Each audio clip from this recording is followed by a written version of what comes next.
दिसंबर 2025। वो महीना जो इतिहास की किताबों में एक दिन जलते अक्षरों से लिखा जाएगा। तुर्की के लिए ये वही दौर बन चुका है जिसमें रोशनी की हर किरण बुझ चुकी है और चारों तरफ सिर्फ अंधेरा, डर और अनिश्चितता घड़ी है। तुर्की के नक्शे पर हर दिशा से उठती लपटें, सीमा पर तनाव, समुद्र में खतरा, अर्थव्यवस्था टूटने के कगार पर और अंतर्राष्ट्रीय मंच पर पूरी तरह अकेलापन। लेकिन यह अंत कैसे शुरू हुआ? गलती कहां हुई? कौन सी चिंगारी ऐसी थी जिसने तुर्की की आग को खुद उसी को जलाकर राख बना दिया? दोस्तों, आज की इस कहानी में बहुत बड़ा सच छिपा है जो दुनिया जान चुकी है, लेकिन तुर्की अभी भी उस सच्चाई से भागने की कोशिश कर रहा है। और वो सच है, भारत को उकसाना खेल नहीं बल्कि आत्म विनाश है। OIC 57 मुस्लिम देशों का गठबंधन। सच क्या है? तुर्की हमेशा इस समूह को अपनी ताकत मानता था। 57 देशों का समूह सुनने में बहुत विशाल लगता है, लेकिन जैसे जैसे परतें खुलती गईं, वैसे वैसे तस्वीर डरावनी होती चली गई। इन 57 देशों में से ही 30 देश अपने पड़ोसियों से लड़ रहे हैं। 18 देश आर्थिक बर्बादी के दरवाजे पर खड़े हैं। बहुत से देशों में गृहयुद्ध, आतंक और तख्ता पलट जारी है। तेल, हथियार, सेना, धर्म सब होने के बावजूद एकता जीरो, स्थिरता जीरो, रणनीति जीरो।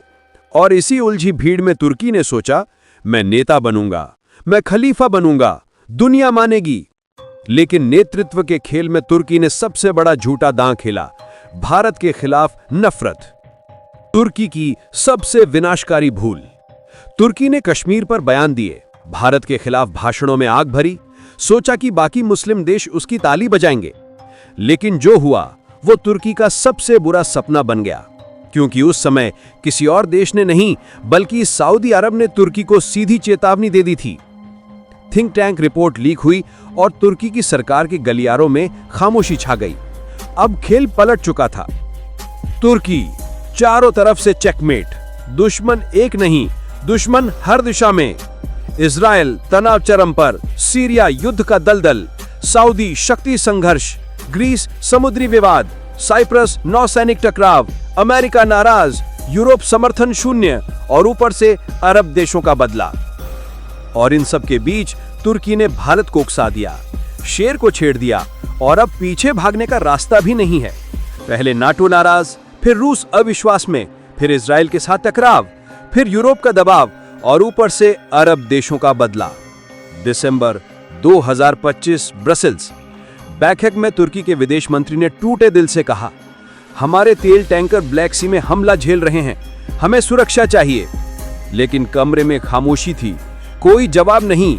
एक भी देश तुर्की के साथ खड़ा नहीं हुआ, क्योंकि दुनिया जान चुकी है तुर्की हर दोस्त को दुश्मन और हर दुश्मन को दोस्त बनाने की कोशिश करता है और अंत में खुद शिकार बन जाता है। भारत ने ना बयान दिया, ना भाषण, ना धमकी। भारत ने बस चालें चली। समुद्री व्यापार साझेदारियां बढ़ाईं, रक्षा सहयोग में सऊदी और UAE को जोड़ा, इजराइल सेवाएं और तकनीक मजबूत हुईं, यूनान के साथ नौसैनिक अभ्यास बढ़ा, आर्मेनिया को रक्षा सहायता दी। पूरी दुनिया समझ गई कि भारत शांति से चलता है, लेकिन अगर छेड़ा जाए तो पूरा भू राजनीतिक नक्शा बदल सकता है। तुर्की ने भारत को छेड़ा और अब दुनिया में भारत का प्रभाव तुर्की से कई गुना बढ़ चुका है। तुर्की के राष्ट्रपति एर्दोगान की हर चाल उल्टी पड़ गई, हर मोर्चा टूट गया, हर समर्थन गायब हो गया। अब तुर्की अकेला खड़ा है और भारत के प्रति उसकी नफरत आज उसका सबसे बड़ा अपराध बन चुकी है। तो दोस्तों, सवाल यही है कि क्या तुर्की आज जिस अंधेरे में डूबा है उसका सबसे बड़ा कारण एर्दोगान की भारत विरोधी नीति है? और एक और बड़ा सवाल, क्या भारत को तुर्की के लिए नरमी दिखानी चाहिए या जैसे को तैसा, वही आग वही जवाब? नीचे कमेंट में अपनी राय जरूर बताइए। वीडियो को लाइक और शेयर करो और ऐसी धमाकेदार जियोपॉलिटिक्स अपडेट के लिए चैनल सब्सक्राइब करके बेल आइकन ऑल पर दबा दो। जय श्री राम, जय हिंद।